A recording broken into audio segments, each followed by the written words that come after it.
Welcome to Macon Memories. I'm Lynda Wright at Randolph-Macon College. Today is June the 4th, 2014, and I'm here with Professor Dan McCaffrey, Professor of Classics at the college. Dan, can you tell us when and how you happened to come to teach at Randolph-Macon? When is pretty easy. I came in September of 1974.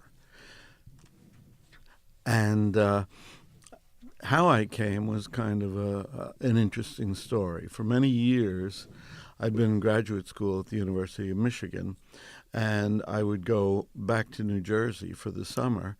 And when I'd come back in the fall, I would hear stories about this lady that came to Randolph-Macon to get her master's degree. She came from Virginia, and she was famous among the department for making mint juleps, although I never had one. So she, it turns out that she was married to a professor, or became married to a professor at Randolph-Macon, Robert Epps Jones. They had been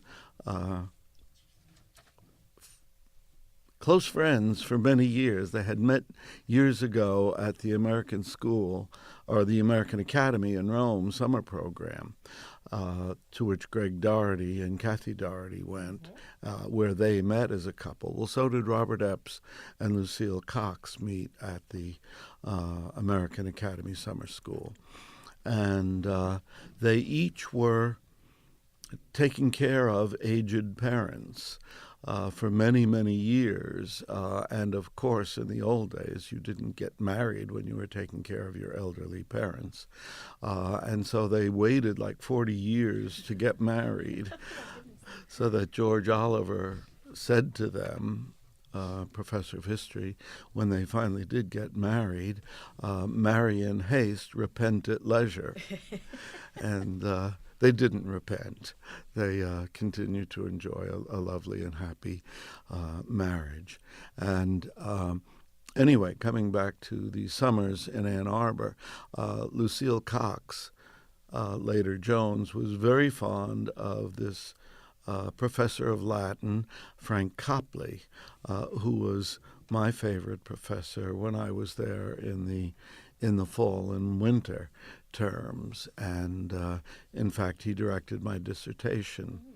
So when Dr. Jones was sent into retirement against his will in 1974, early in 1974 I guess it was, they called up Frank Copley and said, do you have any young students coming along who'd be ready to come and teach here next year? And Frank said, yes, I've got this guy McCaffrey. He's teaching at Hope College just for 1 year, so he could come and take over in classics there. And so I got my application in very early, right away, and got to the front of the list that way, thanks to the Old Girl Network. That's how I got my job at Randolph-Macon.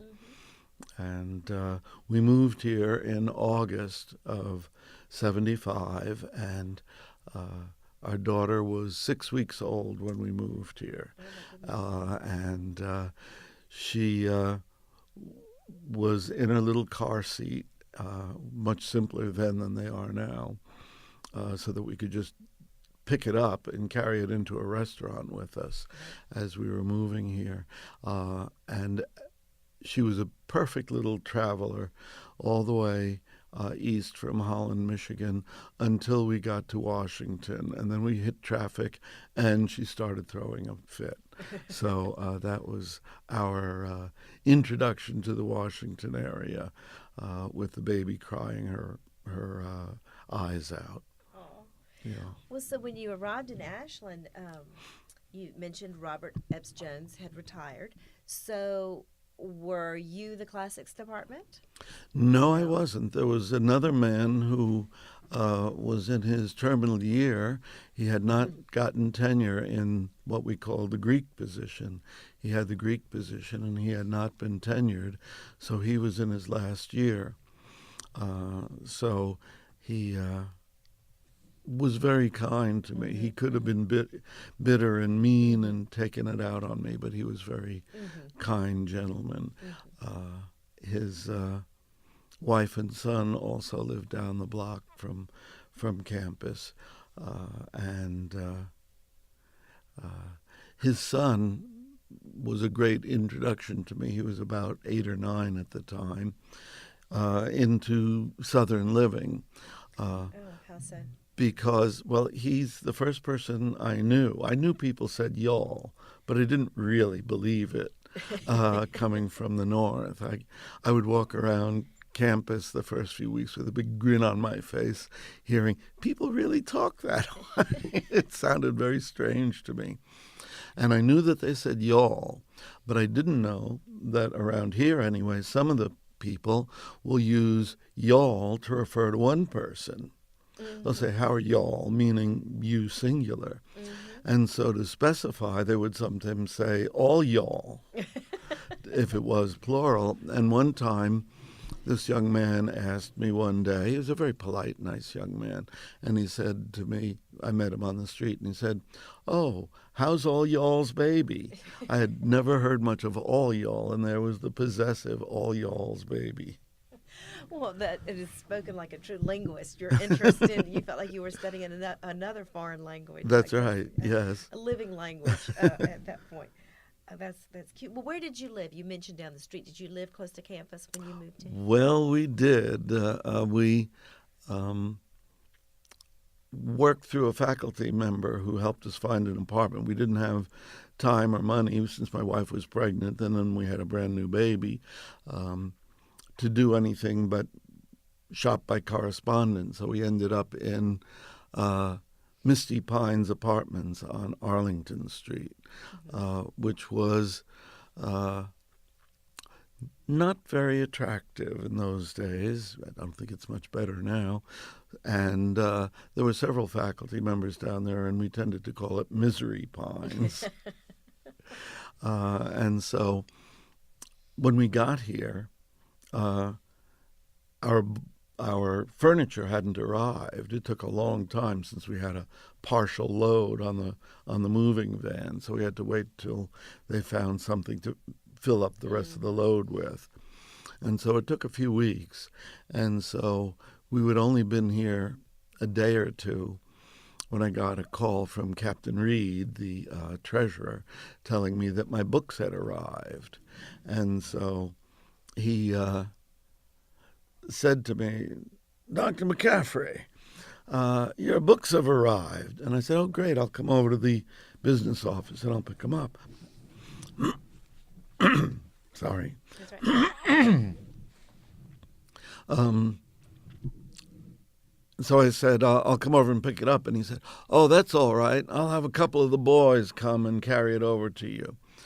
And so I figured he had some students coming to bring the books with me. But no, it was 2 white-haired black men bringing me my books. And I thought, oh, what have I moved into if they're calling these white-haired black men the boys? Right. And it was a different world in Ashland, and that was the beginning of my education.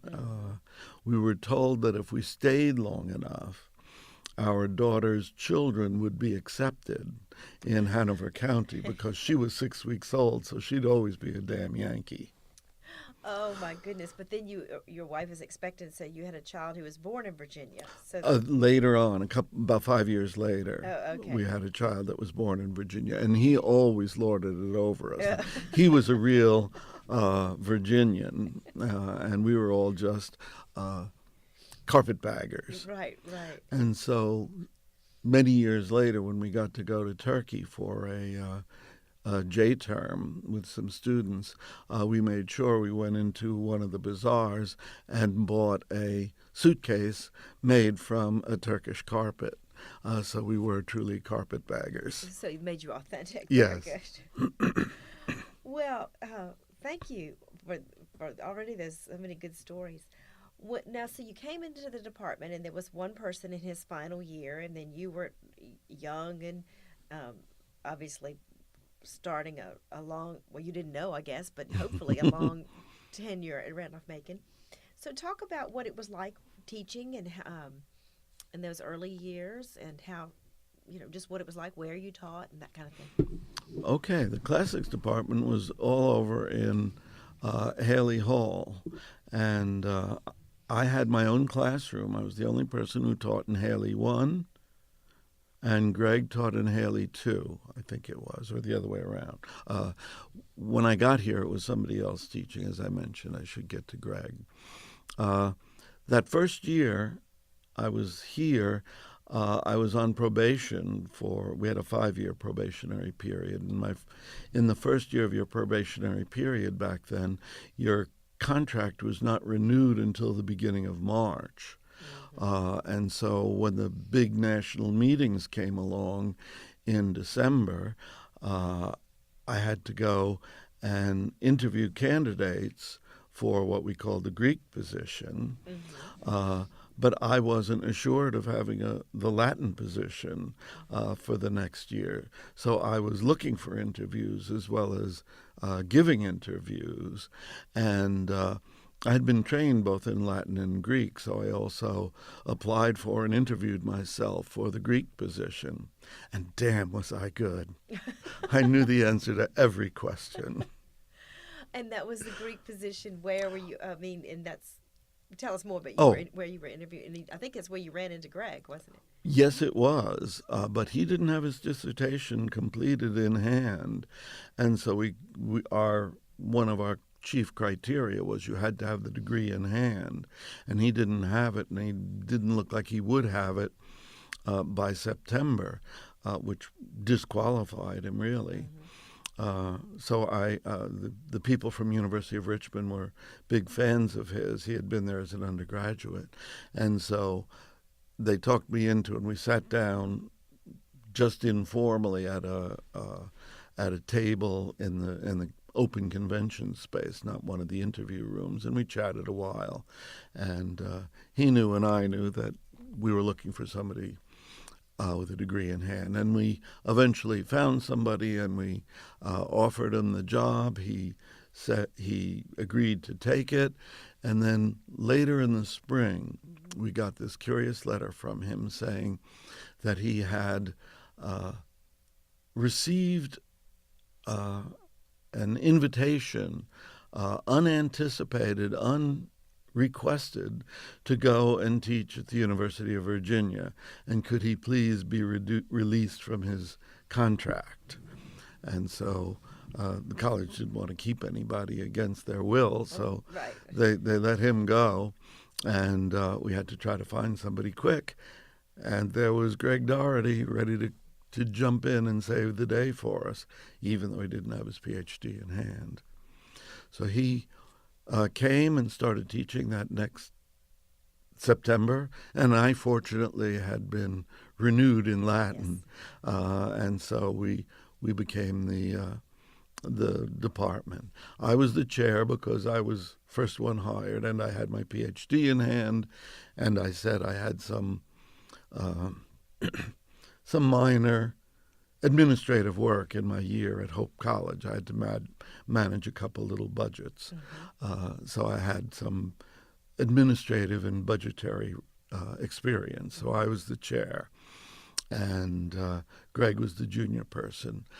But then as soon as he got tenure, he became the chair, and I became the worker. And he was so much better at it than I ever was. He's just really, he knew how to work the system. He was a military brat, so he knew how to work systems, and I hadn't really a clue. So he became the chair, and he did such a great job of it. He's doing it to this day. Oh, that's He's been the chair all the time. And I'll just say for the record that since Greg was hired, and I guess what would have been 1976, around that time, that the two of you have worked together all these years up until 2014. Yes, indeed. Yeah. Yes. So such a, I think that may even be a record for some stability in the department. I don't know. I don't know. That would be interesting to find out. Mm-hmm. But for a long, long time together. We've worked well together. Greg has been a wonderful colleague. He, as chair, he always took. I always object when I have to evaluate him as chair because he always takes more than his share of the dirty work, and he gives me, and now me and Beth Fisher, more than our share of the nice things to get to do. He takes more of the work and gives us more of the benefits. Oh, that's very generous. Yeah, it is. Well, speaking of understanding how the system works, you told me a story one time about attending your first faculty meeting or one of your early faculty meetings and what you later thought was speaking out of turn. Do you? Yes. I know what you're talking about. It was, I think, my second or third faculty meeting, not the very first. There was a contentious issue before the faculty about whether we should or should not have merit pay. And it was a very big issue, a lot of strong feelings about it. And I got up and proposed an amendment to the motion. I don't remember exactly what the motion was, but I said that we should probably not have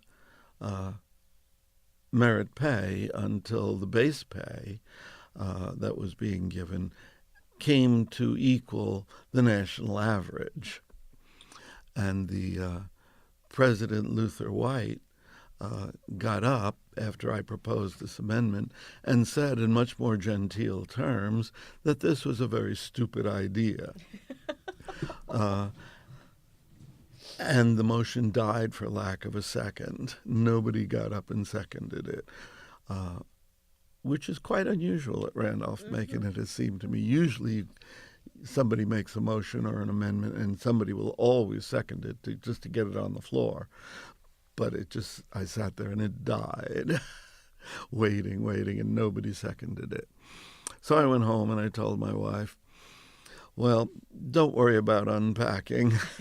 We'll be moving again in a year or so. But I discovered that it kind of made my reputation with the faculty for having ideas and being willing to express them and taking a chance and speaking up for what I believed, even if no one else would join me in it. And that was, in some ways, the beginning of my reputation with the faculty. Very good. Well, what were some of the issues? You mentioned merit pay. What were some of the issues facing faculty at the time when you first came or over the years as you look back over your time as a faculty member here? Well, the faculty or the whole governance system of the college was fairly new. The division of what are shared responsibilities between the faculty and the administration and the trustees, and what is the faculty, the curriculum, of course, is primarily the faculty's responsibility, and a lot of other things are shared responsibility. This whole system was new, and it was being tested and developed and trying to see how it would all work out. I came the semester after the faculty had its collective bargaining election, which failed, and that was just before I got here. So that was, the faculty were still pretty worked up about all of that and the issues that led to it. So that was a big issue right then. So you mentioned the shared governance. Are there any other, or I would just ask, how has the faculty and administration relationship evolved during your time here? It comes and goes. It partly depends on the economic situation. When the times are hard, then issues get tougher and people get more worked up about things.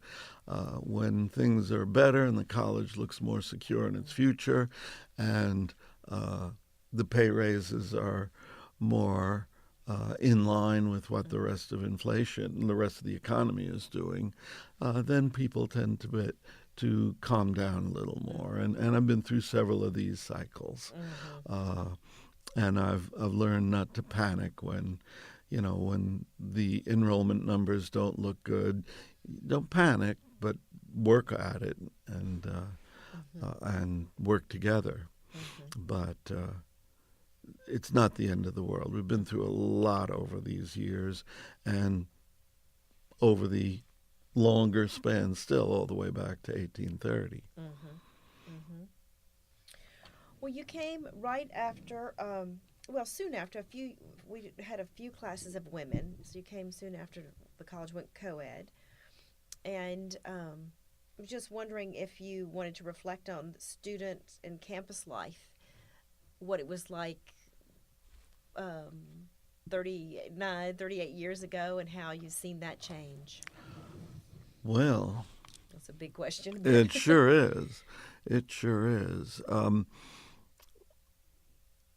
I can speak more, I think, about it, what it was like back then, because I knew better. When I was young, I was a lot closer to the students for two reasons. First off, because I was young and they could identify with me and I could identify with them more closely. And crucially, the drinking age for beer and wine was 18. And so if the students were having a party, the faculty members could appear, and sometimes did. Sometimes you'd be invited to student parties. And so I think that the presence of faculty kind of helped keep things in line. Then they raised the drinking age to 21, and any student, pretty much all the students, if they were drinking illegally, and therefore the faculty should not, could not, and would not be there. So the students were sort of forced to be by themselves, and I didn't get to see much of the social life after that time. In the earlier days, you could drop in at a party and you see who was there and what they were up to, and who was together, and talk about the social life. But then it became the faculty and the students were segregated, in effect, by raising the drinking age.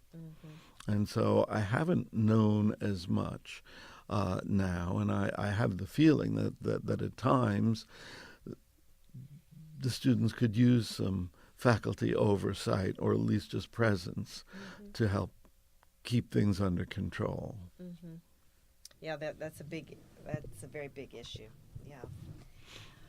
Well, we've touched on this a little bit, but I do want to talk about the classics department as a department in the major, and you've had some really fun students come through. And as we mentioned, you and Greg have worked together for 38 years. Can you talk a little bit about the department, the classics tea, and different things that made classics special? Well, let's say we have really evolved over the 38 years. The first few years, we sort of set up our curriculum, and we changed the way things were done. Instead of one of us being Greek and one of us being Latin, we had both been trained in both Latin and Greek. So, but we did have different interests. So we divided the classes up. We rewrote the classes and the requirements in the first few years we were here, and we set it up so that each class was a different genre of literature. So we had a tragedy class and a comedy class in Greek and an epic class, and similarly in Latin. And then we divided who taught them. Basically, Greg would do the prose and the history classes, and I did the poetry and drama classes.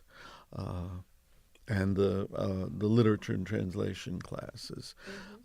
So we both could keep our hand in both languages, and we got to see all the students that way, because taking both Latin and Greek is pretty tough. Yeah. It's pretty tough since they don't take Greek in high school, and a lot of them don't even take Latin in high school.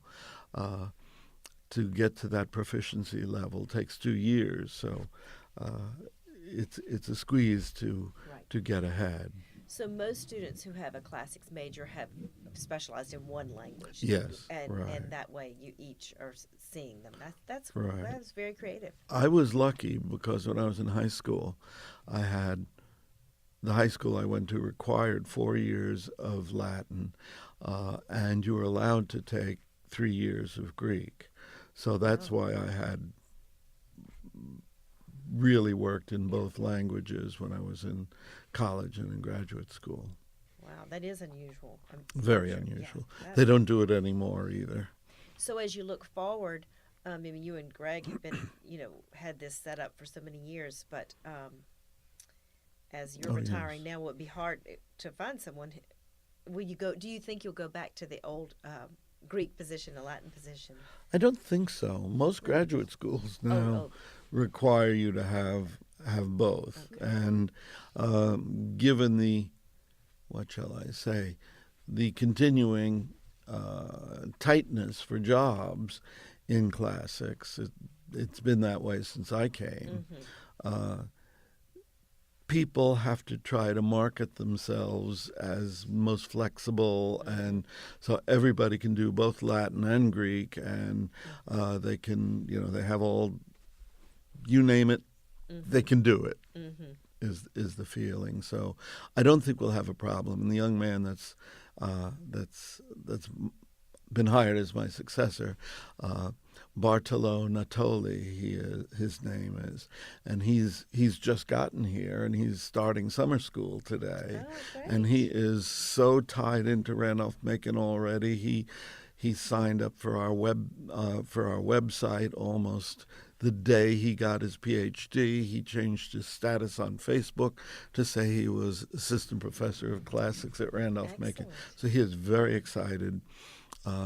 Very full of ideas and new ideas, and it's going to be really. He's very, very good, and he'll be very exciting. I'm looking forward to seeing what he brings to the department. And his wife is a Hanover girl. She went to Patrick Henry, in fact. Oh, wow. So that's part of why they're so excited to be here. Excellent. That's very good. Well, I look forward to meeting him then. Oh, very good. What would you like to talk about the Friday afternoon classics tea? Oh, right. Yes. I don't know exactly. I can't remember exactly how it got started. It was about 15 years ago, I think. We became aware that it was a long tradition. Robert Epps Jones used to have the students over for dinner each semester. And we had tried that from time to time, but students seemed not to show up very well. They weren't very good about coming, or even telling you they weren't coming. And so that didn't really work for us. And we thought, well, let's see if we can come up with another way to have a social connection with our students. And so we said, well, let's just have tea. I don't remember who thought of it or how it came about, but we started just making a pot of tea and getting some cookies and cake and inviting everybody and just sitting around and talking socially, not any heavy-duty program, not lectures, just to be together and to get to know the students and let them get to know us as people.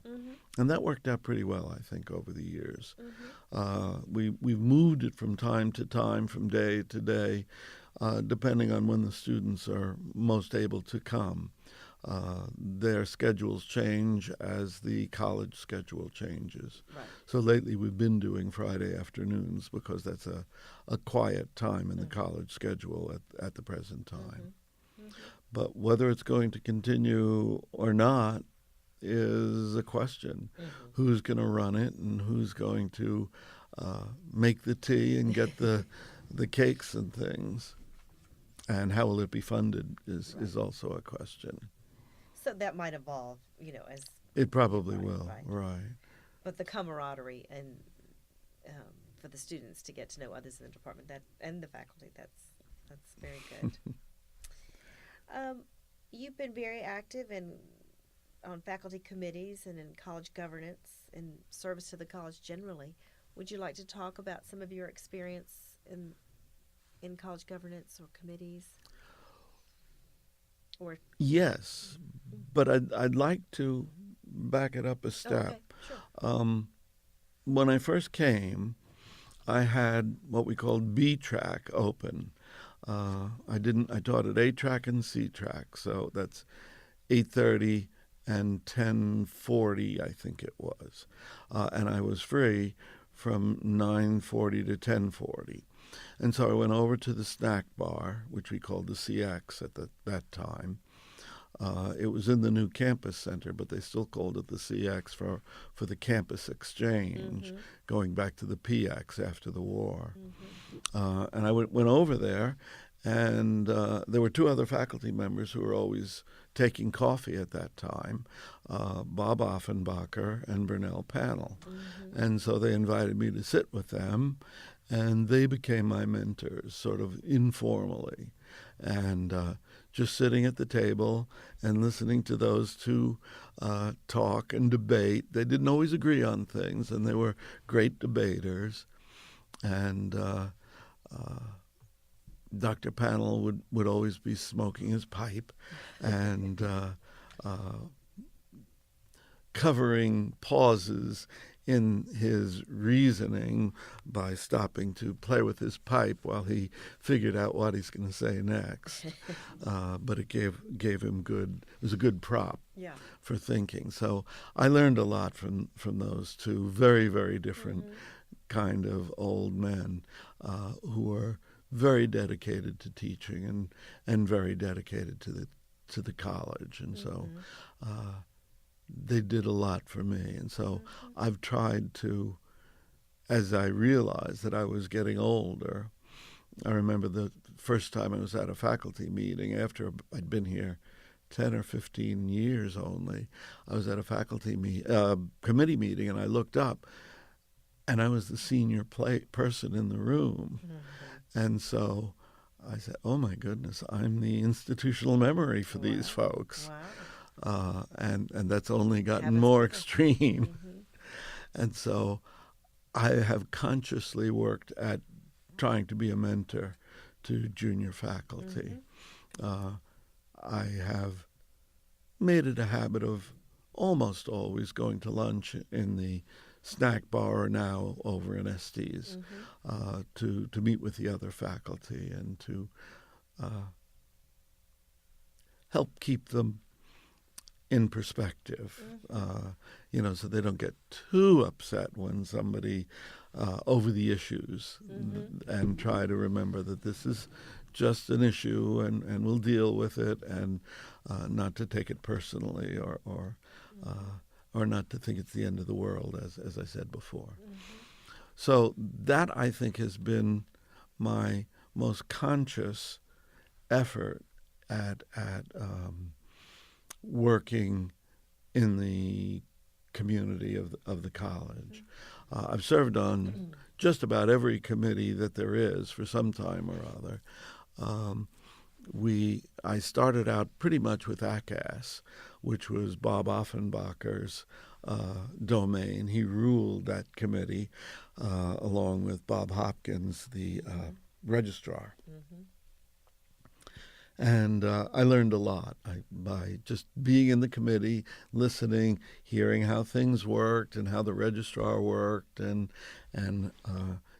how important the length of perspective was that institutional memory that they embodied was so useful. It was maddening too for a young person when somebody would make a suggestion, and either Offenbacher or Hopkins would say, "Well, we tried that 20 years ago," and the other one would say, "No, no, no, it was 25. Are you sure?" And they go back and forth. Oh, right, that's when so-and-so was a student here. And yes, we tried it, and it was a disaster. As if nothing had happened in 25 years. Right, right. And that meant it was impossible. Right. So as a young person, that would drive me crazy, but I did see the value at times of having an institutional memory like that. So I tried to embody it in maybe a more positive way. And I think from my relatively brief experience here, I think you've really done that. And I'd just like to say for the record, you were the Higgins academic fellow who was my mentor when I came, and he took me to lunch several times at Estes when I first came, and so you were really paying that forward. Yeah. That was, yeah. That I didn't think of that. I didn't think of that. I remember I used to love being a Higgins fellow. That was a great position. Mentoring new faculty and working with faculty generally to help them and consider educational issues and techniques. Very good. Well, thank you. Well, I did want to touch on one thing that I noticed in thinking about your teaching, that you've had an interest in using computer technology and computational linguistic applications in your teaching. Can you talk about how that interest developed, and especially with the teaching classics? Well, let's see. It was in 1984.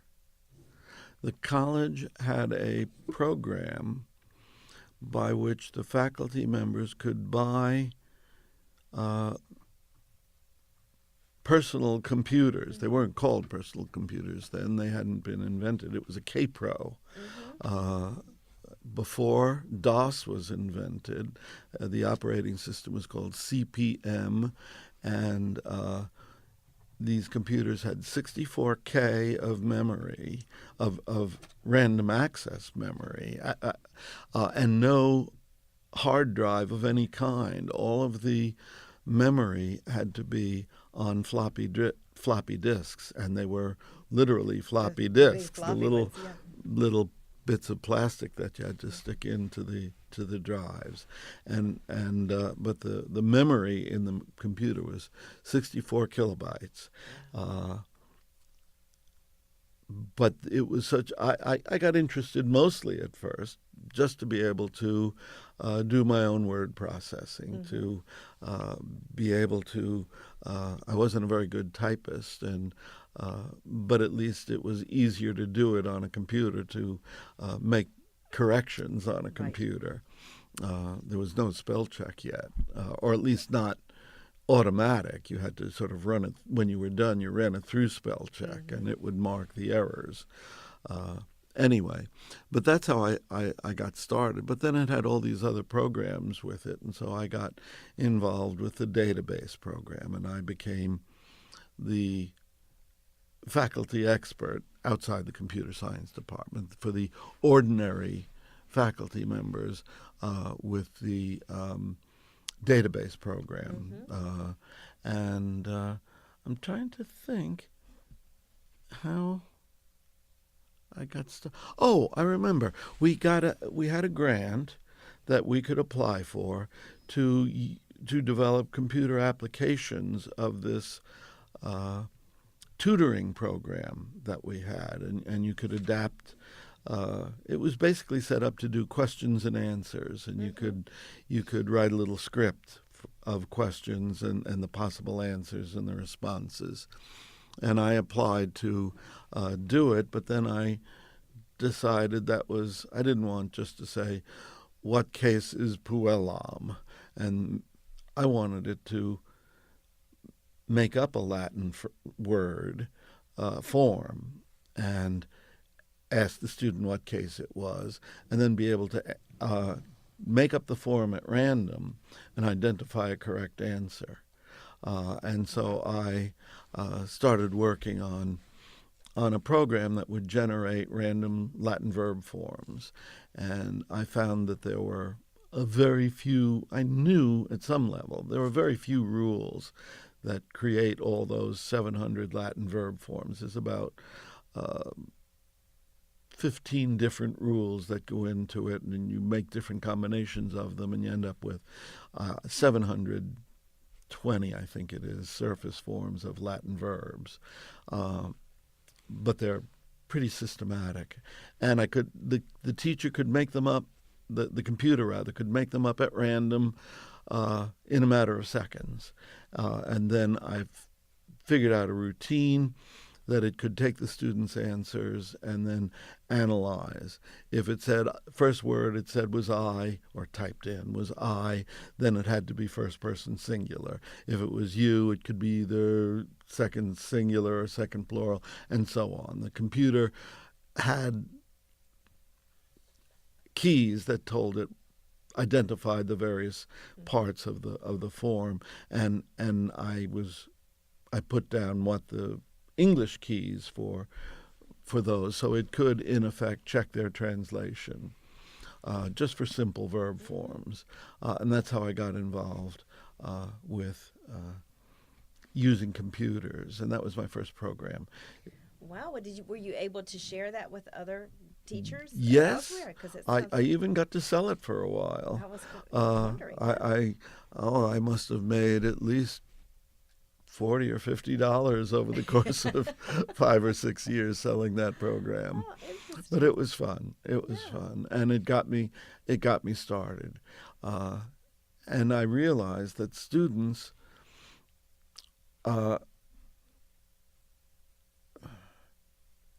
I wanted students to read in the Latin word order. It's kind of revolutionary then. Now it's become much more accepted among Latin teachers.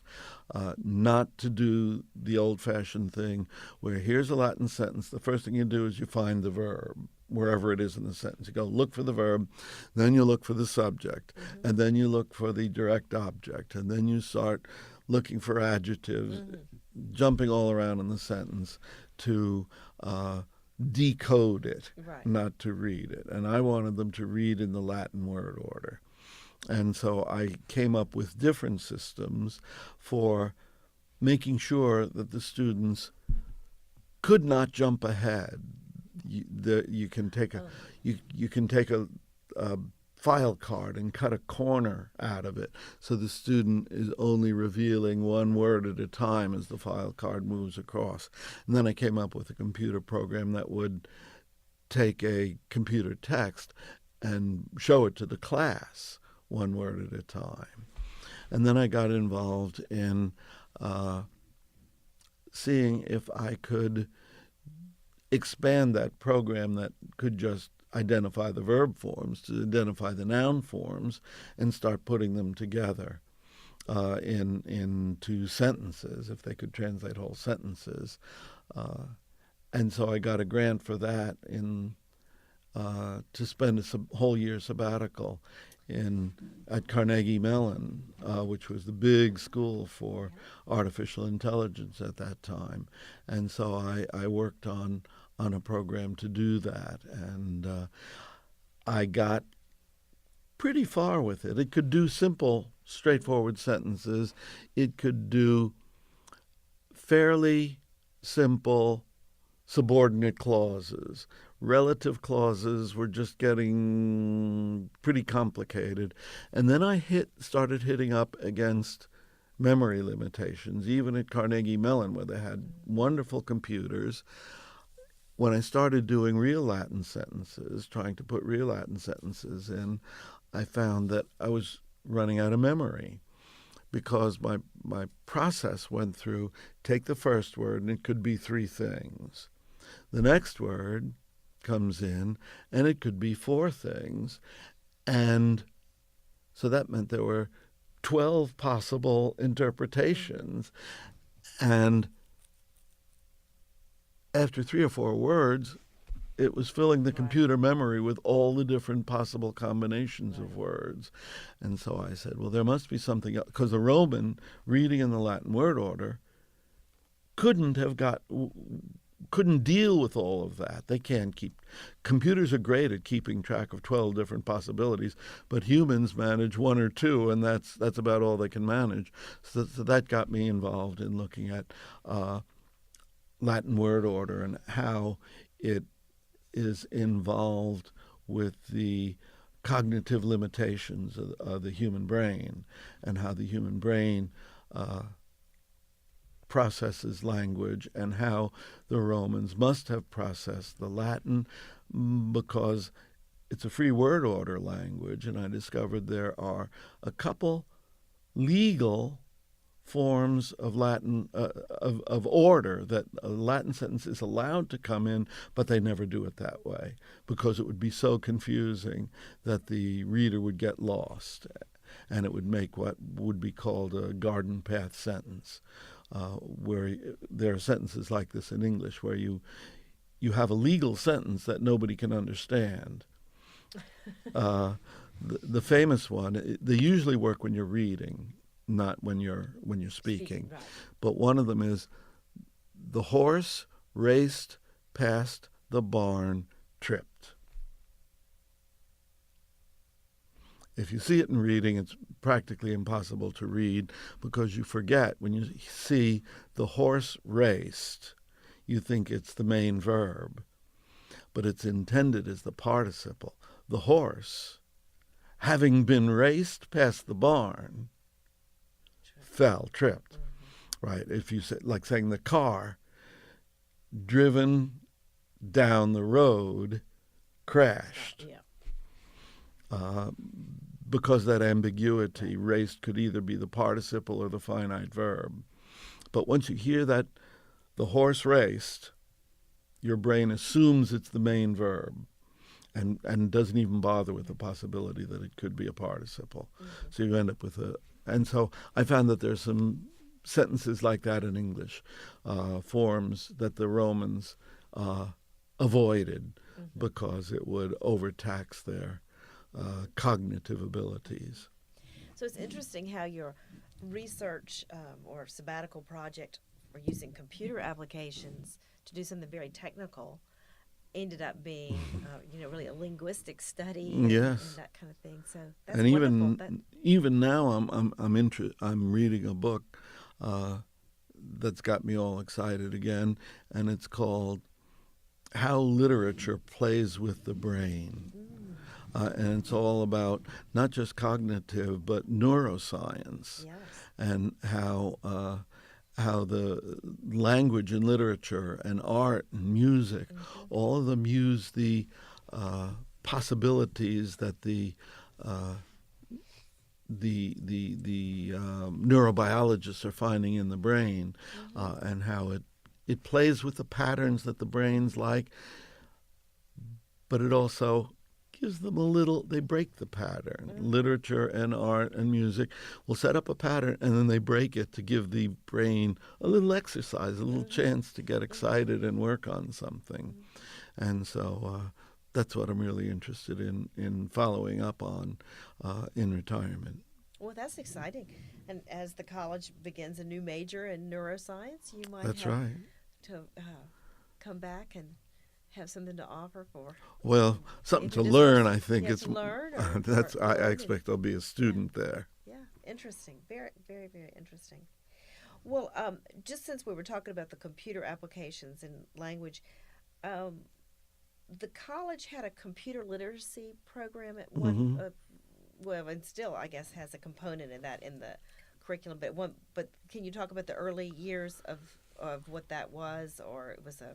There were two parts to it. One was a sort of technical side. You had to learn how to use a computer, and it was especially to do some programming, to know enough where you can make the computer do what you want it to, not just start a program and respond to it, but make a spreadsheet that would accomplish something. You manipulate data or use a computer. And that was the technical side. And the other side was for considering the issues, social, economic, political, and intellectual issues that were raised by computers. And that was the part that I taught in. Mm-hmm. And how long do you remember that just evolved, that computer literacy, or Yes, it went on for about 5-10 years, I think, and then the whole curriculum was revised, and it became a computer requirement directly in the and the it was thought that people are using computers and technology in all of their classes already, so they should be considering how it's affecting their majors already, so that there was no need for a separate requirement anymore. Right, as it became more organic, really. In the Right. Yeah. Well, good. Well, I do want to talk about, mention two other things and let you have a chance to address a couple of things you have been involved in.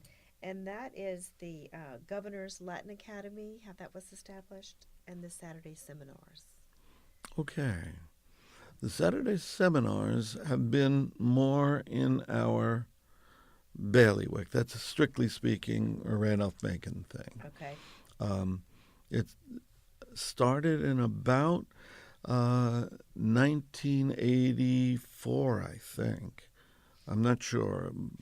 Pretty early on in our days, we became interested in working with the local Latin teachers.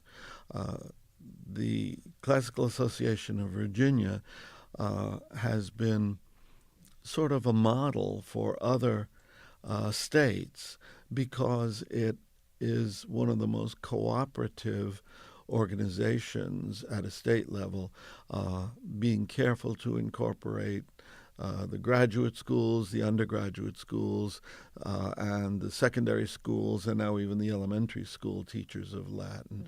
And we believe that that's part of why Latin is so strong in Virginia, that we haven't been living in an ivory tower. We're all working together and cooperating and collaborating. And we thought, well, what can we do in particular? And so we started to invite on a Saturday morning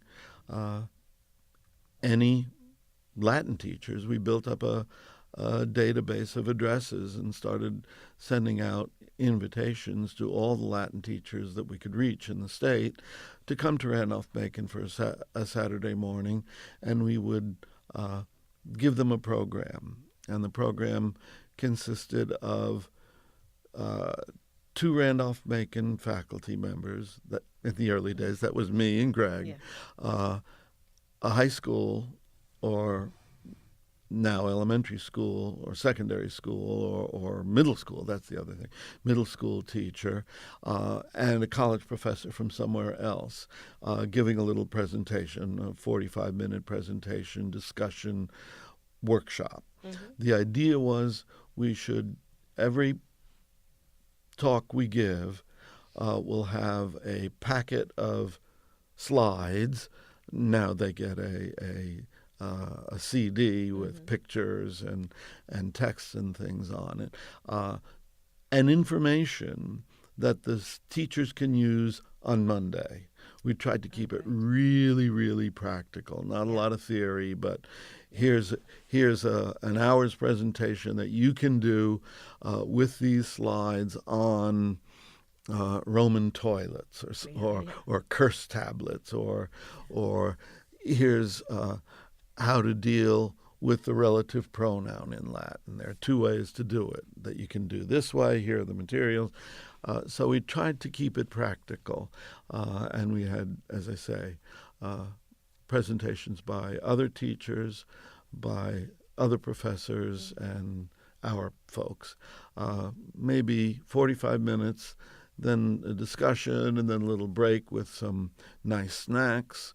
And we'd have then we'd break for a nice sit-down lunch. The teachers love to have a nice lunch where they can sit down and be served and not have any duties and not have any students around to bother them, and they can be with colleagues and have some time to have some collegial talk and compare notes of their own. Yeah, sounds very creative. How often did you offer them? We did them sometime in the early days. We did them twice a year, and I think we found that just the stress of the teachers have gotten so much more busy that getting a weekend that they could come.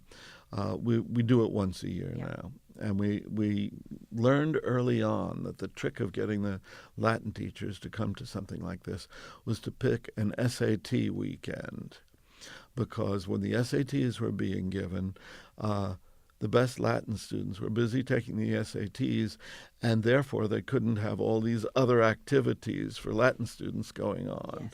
So that was when the Latin teachers could come for our seminars. Very and that good was to reach the high school teachers. Right. Well, the Latin Academy. Oh, the Academy, that was an beyond. outgrowth of the whole state of Virginia. The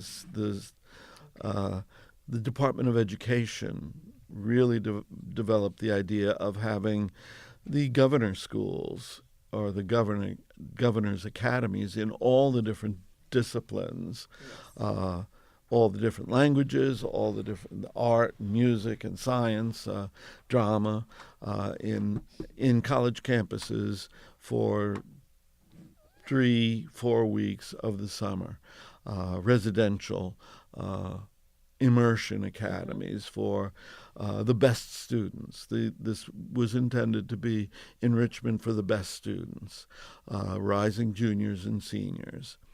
And so the CA, the Classical Association of Virginia, jumped on the bandwagon and helped develop a program to make sure that Latin was included among the foreign languages, and that it would not have to be speaking total immersion like the French and German academies have to do, but it would be different, and it would be total immersion, but not all spoken. Right. And so there would be a spoken and a reading component, and there would be cultural components as well. And so this was developed, and for 3 or 4 years it was at Henry and Henry, and then they moved to, before they even left Emory and Henry, Greg Doherty got involved, Greg and Kathy Doherty got involved at Emory and Henry for a couple years, and then the program moved to Hollins College, now Hollins University, and it was there for about 7 or 8 years, and I started going, and Greg stopped going, and so there's been a Randolph-Macon person, one or the other of us, ever since, and then it was at James Madison for a few years. Then it was at VCU. And then finally, about 4 years ago, VCU was giving up the non-immersion academies. And so we talked the administration into applying to host it at Randolph-Macon. And we applied, and we won the Latin and Japanese academies. I have been here, and so we've been having a wonderful time. It's just a great experience to spend 3 weeks full-time, 24 hours, 7 days a week, with the 45 best students in the state. It's just so exciting, and the best teachers. Very collegial, a lot of fun, a lot of stimulation, and we also get to recruit some of these 45 best students. We work hard at that. And especially now that they're on campus, we're really trying to show our best The program was set up so that the host schools would at least break even. The budget allowed for a certain amount of overage, a reasonable amount of overage. But Greg says that he's in charge of the budget now, that the college is subsidizing it a little now. Mm-hmm. But we've gotten several good students. Several of our best students have come to us through the Latin Academy. They come and they have a great time. And right. The beautiful. They stay in the nice dorm and whatever. That's right. Yeah, that's right. And then they come and be students, and many of them have become Latin teachers, especially in Hanover County. So the Hanover County is happy about that as well. Good. Well, I don't want to keep you too long, but I did want to ask you if you wanted to talk about your experience in teaching travel courses. You've had some nice courses offered through J-Term and different things. Different under different guises. I've got to teach abroad several times. Greece in 1977 was through a consortium that was basically from the Methodist Church. They did that for a couple of years. And then I didn't go for a long time, and then Beth Fisher really got the department going and started in 2001. The whole department went in what was then a pretty new idea at Randolph-Macon as a learning community. 3 faculty members went, John, Greg, and I. Beth, Greg, and I. Mm-hmm. John was there as well, thank goodness, John Camp. Yes. And we each taught a separate course, and the students could sign up for any one of them or for 2 of them. But everybody had to go to every there were classroom sessions, but when it came to sites and once we were traveling around, everybody had to stick together. So since you're going to have to go to see all the sites that Dr. Fisher wants you to see, you may as well take Dr. Fisher's class or take 2 of them. Yes. They were allowed to take 2. So, but everybody had to participate in all of the site visits and the activities that we'll do on site. So that was our learning community. And so we went to Greece. We've been to Rome with a side trip to Britain to do some Roman Britain. We've been to we went to Turkey, and I didn't get to go to Egypt, but some people have been on J-Turn trips to Egypt. But I got to go to Greece, Turkey, Italy, and Britain personally. Great trips for for these students and faculty. Good. Well, I want to thank you very much for all of your good memories and sharing them with us today. And I was just wondering if you had any other particular stories of people or events or anything you'd like to share. Well, I do have one story that I always tell. When I got here, when I came for my interview, and I met Dave Chalice of the Romance Language Department, and he told me a story of a man that he had known when he was junior.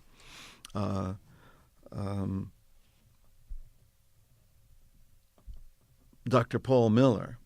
Dr. Miller had been a faculty member at Randolph-Macon back in the days when faculty were mobile, and one way to get ahead in the profession was to move from one school to the next and move every time you move up, like the real estate ladder. But Dr. Miller stayed at Randolph-Macon for quite some time. And so Dr. Chalice asked him as he was retiring, Dr. Miller, you were here for a long time, and you never left Randolph-Macon. Did you ever think about leaving? And he said, oh, yes. In fact, I even went and interviewed a few times at other schools, but I always came back to Randolph-Macon because I was impressed by the quality of the bitching. And so for I made that part of my career. I've tried to maintain a high standard of bitching in my 39 years, and I'm trying to make sure that the new faculty members aspire to a high level as well. To that same level.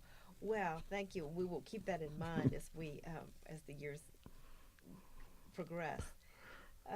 I did want to just mention a couple of things for the record that you wouldn't want to say yourself, but I did want to note that you were awarded the Samuel Nelson Gray Distinguished Professor Award in 2002, and again in 2012. Is that right, or I'm getting mixed up? 2012 was the Methodist. I've written this wrong. Excuse me. Samuel Nelson Gray Distinguished Professor Award in 2002, and the Methodist Church Exemplary Teaching Award in 2012. I'm sorry for garbling that. And just this past December, you were honored with a seating dedication, which was really lovely, right outside Fox Hall, where you taught for many years. In between, I guess it's technically between Haley and Fox, where you taught. And the library. And the library. There's three in between. So that was very fitting recognition. That was a total surprise. I was absolutely floored. It was after Saturday seminar. We were coming over to Fox Hall, where I was, along with some of the other teachers, were giving away books that we didn't need anymore, and I was giving away a lot of books. Mm-hmm. And I was trying to get into Fox Hall, and this former student who's now a teacher, was pretty much by force and violence forcing me to go the other side of the building towards the library side. And then I saw there was a crowd gathering, and then I saw, oh my gosh, it was a classics gathering. The classics department was there, and then my wife turned up, and I said, "Oh my God!" And then I realized, oh, that bench that they've been putting, it's for me. And it was a total shock and surprise. And they had written to all the alumni, and they had chipped in to the staff and alumni and friends had chipped in to pay for that seating area, and I was just so moved. Mm-hmm. I was amazed. It was a beautiful, beautiful tribute, and I loved seeing you just last weekend at graduation, sitting in that area. So Yes. that was great. Well, I also, if any of the crowds were heading to lunch were getting too close to the shrubs, I told them, "Hey, get away from my shrubs." That's right. Watch where you step. Yeah. Show some respect. Well, I want to thank you very much for coming and sharing your memories with us today. Well, it's been a pleasure. I hope I didn't talk too long. No, because I got a million of them. Anything else? No, that's okay. No. All right. Well, thank you so much, Dr. Thank McCaffrey. you.